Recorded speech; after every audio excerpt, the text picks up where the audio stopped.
ये infinite conducting wire है, current conducting wire. यहां पर एक लूप है, स्क्वायर लूप है। क्या है? Square loop. इसकी लेंथ कितनी है? L। अच्छा, A दूरी पर है, square loop of length L। ये वेलोसिटी v से जा रहा है, v वेलोसिटी से जा रहा है। किसी इंस्टेंट पे इसकी वेलोसिटी क्या थी? v थे। अब पूछा गया है find induced EMF, induced current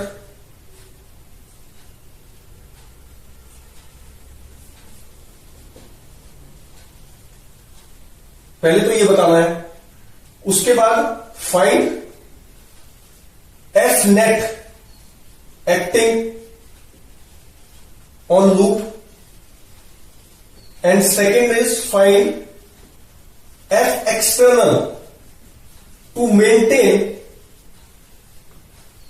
this velocity v of the loop। इसकी मेंटेन करने के लिए वेलोसिटी कितनी फोर्स F एक्सटर्नल लगानी पड़ेगी? तो चार चीजें पूछी। तो कैसे करेंगे?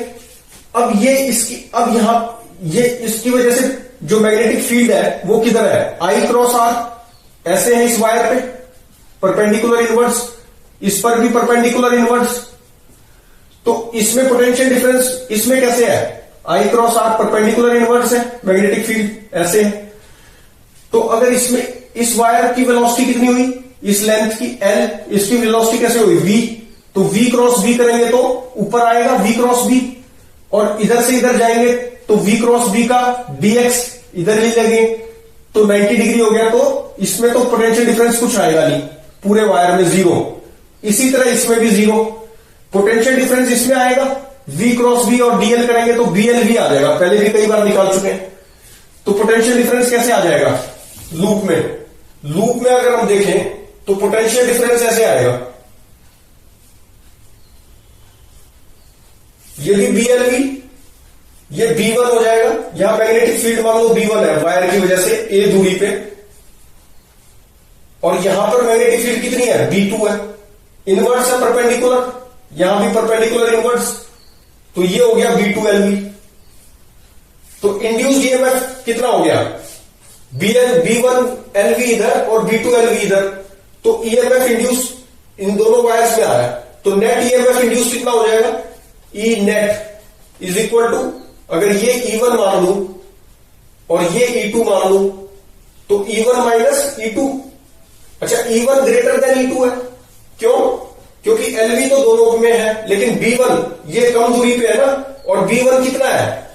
B1 is mu naught I upon 2 pi A, and B2 is mu naught I upon 2 pi A plus L। तो B1 ज्यादा है, इसका मतलब E1 बड़ा होगा E2 से। तो E नेट तो ये आ गया नेट इंड्यूस्ड ईएमएफ, इंड्यूस्ड। और I इंड्यूस्ड नेट कितना आ जाएगा? Current, net induced current, this is equal to E1 minus E2 upon R of the loop. ये पूरे की रेसिस्टेंस कितनी गिवन है? लूप की R गिवन है। तो E1 minus net induced EMF upon, ये क्या आ गया? I induced, induced current is E1 minus E2 upon R, ये आ गया। अच्छा, F नेट कितना होगा? इस पे I L क्रॉस B होता है, तो इंड्यूस्ड करंट तो है, L क्रॉस B अगर करेंगे तो फोर्स कैसे लगेगी? ऊपर की तरफ फोर्स लगी। इधर करेंगे तो करंट कैसे जा रहा है? ये बैटरी ऐसे बनी ना, ये बैटरी भी ऐसे बनी, तो करंट ऐसे जा रहा है। I इंड्यूस्ड क्या है? ये, तो ये ऐसे जा रहा है। तो L क्रॉस B, इस पे फोर्स इधर लगी, तो ये और ये तो कैंसिल होगी, इक्वल मैग्नीट्यूड की F इधर लगी, इधर भी लगी, कैंसिल हो गई। अच्छा, इस पे फोर्स कैसे लगेगी? L cross B, I L cross B, इस पे फोर्स लगी इधर, ये मान लेते हैं F1 है। इस पे फोर्स लगी L क्रॉस B, इस डायरेक्शन में लगेगी इस पे, ये F2 है, F1 ग्रेटर देन F2 है। क्यों? क्योंकि B ज्यादा है, I इंड्यूस और L तो सेम है, लेकिन B ज्यादा है ना, तो ये F1 ज्यादा है, तो F नेट कितनी लग जाएगी? F1 minus F2, this is F net. तो F1 कितनी है? I L B, B1 I L minus B2 I L, और ये I कौन सा है? Induce current, this is induce current. तो B1 कितना हो गया? B1 is this, B2 is this, I induce is this, यहां पुट करेंगे F नेट आ जाएगा। अच्छा, दूसरा मेथड क्या है F नेट निकालने का? अच्छा, फिर क्या पूछा है? F external. ये हम जानते हैं कि कांस्टेंट वेलोसिटी अगर रखनी है तो F एक्सटर्नल कितना होना चाहिए? Magnitude should be equal to F net. तो F एक्सटर्नल भी कितना आ गया? सेम आएगा। अच्छा, एक और तरीका F एक्सटर्नल निकालने का, कैसे? मतलब इससे ना निकाल के F एक्सटर्नल पहले निकाल दो और फिर बोल दो F नेट कितना है, F एक्सटर्नल के बराबर। और दूसरा मेथड क्या है F एक्सटर्नल निकालने का? F एक्सटर्नल डॉट V, अगर पावर हम देखें तो कंजर्वेशन ऑफ एनर्जी से हम देख चुके हैं कंजर्व रहती है ये, तो F dot V, F external dot V अगर करें तो I induced square into R, तो ये कितना हो जाएगा? F एक्सटर्नल किधर लगनी है? F नेट इधर की साइड है, तो F एक्सटर्नल तो इधर ही लगनी है, अपोजिट होती है इक्वल मैग्नीट्यूड की, ये तो हम जानते ही हैं।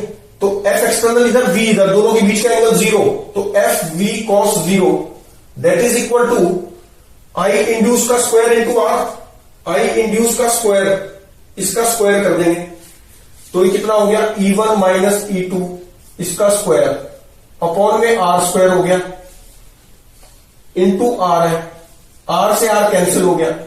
यहां से क्या करेंगे? F निकाल लेंगे, this is F external. F external जो आएगा वही F नेट है। तो इस तरह ना निकाल के इस तरह भी कर सकते हैं, दोनों तरह से कर सकते हैं। और देखते हैं,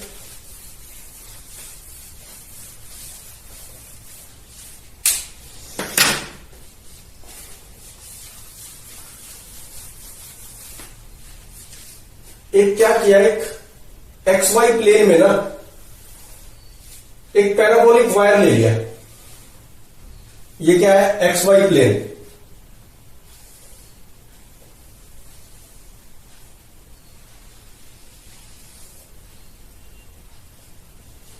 और मैग्नेटिक फील्ड ऐसे ले रखी है, कांस्टेंट मैग्नेटिक फील्ड है।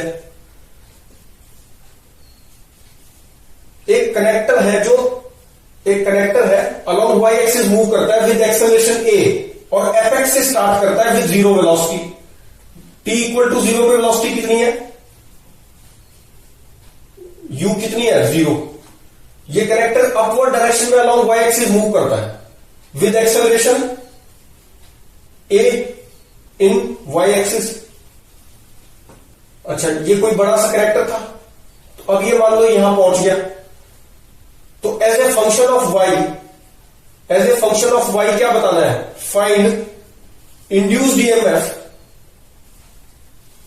As function of this y। ये जितना ऊपर जाएगा उस हिसाब से बताना है। ये पैराबोलिक की इक्वेशन दे दी, y is equal to kx square. y is equal to क्या दे दी? kx square.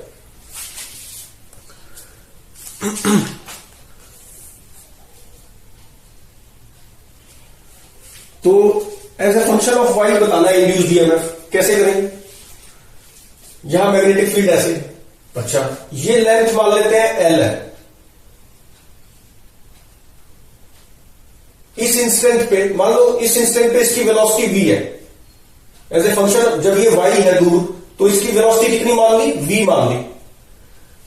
तो ये इंड्यूस्ड ईएमएफ तो इसी से होना है, क्योंकि ये, अच्छा मैग्नेटिक फील्ड यहां नहीं है, मैग्नेटिक फील्ड जो है ना वो इसके अंदर है, यहां पर है मैग्नेटिक फील्ड।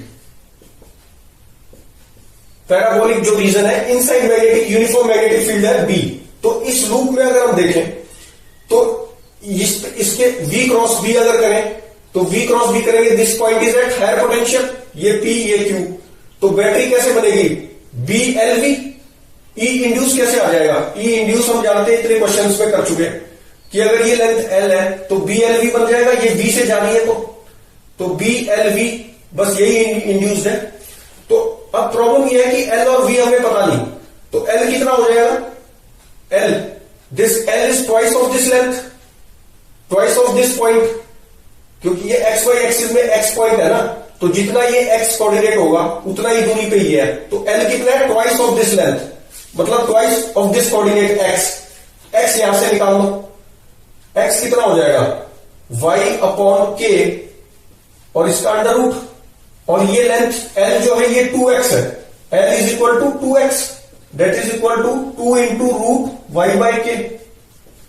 L तो मिल गया. अच्छा, वेलोसिटी कितनी होगी इस Y दूरी पे, इसकी वेलोसिटी कितनी होगी, v is equal to u, v square is equal to u square plus 2ax वाला फॉर्मूला लगा दो. एक्सेलरेशन तो a दे रखी है, डिस्प्लेसमेंट y हो चुकी है y एक्सिस में, u 0 था तो v कितना आ गया, रूट 2ay आ गया, v इज रूट 2ay, तो e इंड्यूस कितना आ जाएगा, b l कितना हो गया 2 इंटू रूट y बाय के, और वेलोसिटी कितनी हो जाएगी, रूट 2ay.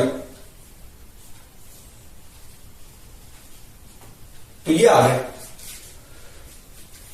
अच्छा, अब इसको अगर और सॉल्व करें तो क्या आएगा, 2b अंडर रूट है तो मल्टीप्लाई हो सकते हैं, तो ये आ गया 2a y स्क्वायर अपॉन में k, ये आ गया.